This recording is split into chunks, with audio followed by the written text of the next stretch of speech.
I guess I learned about macular degeneration many years ago when both my mother and my aunt were diagnosed with MD, and I saw what the results were in their life. That was long before we knew the difference between wet and dry.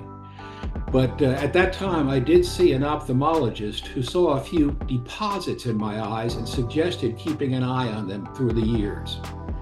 Then, about 10 years ago, I guess it was, I was noticed a difficulty. We were in Disney World. I was going into a dark theater with my daughter and her children and discovered I couldn't see a thing and had to be guided in there. And I started seeing more problems in my vision, both in while I was out in the light and especially when I was in dark areas. Then about 6 years ago, an optometrist suggested that I go see a retina specialist. Now, he had diagnosed me for the first time with geographic atrophy. And that was the first time that I had even heard of geographic atrophy or wet or dry macular degeneration. And unfortunately, he told me that I had advanced dry macular degeneration, which is known as GA, but I was in the early stage of the GA. And he used a term that I've still loved telling people. I had a donut hole.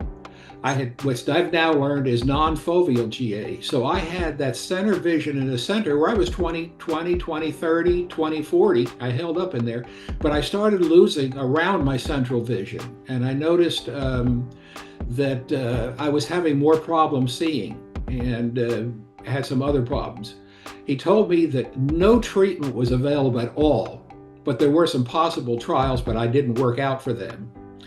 And then he said that I had about 5 years before I would lose my central vision. And then about 4 years ago, because of my loss of vision, I had to stop driving. And then it was in 2023, as was mentioned, that the FDA approved treatments to slow the progression of GA. And I started getting shots in April of 2023, just a short 2 months after the FDA approved it.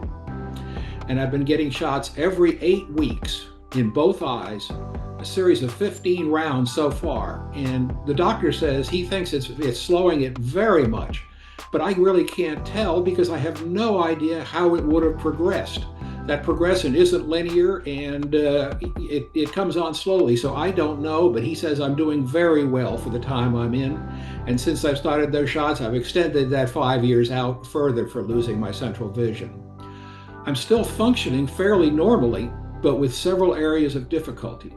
I need extra light in dark areas, a lot of extra light.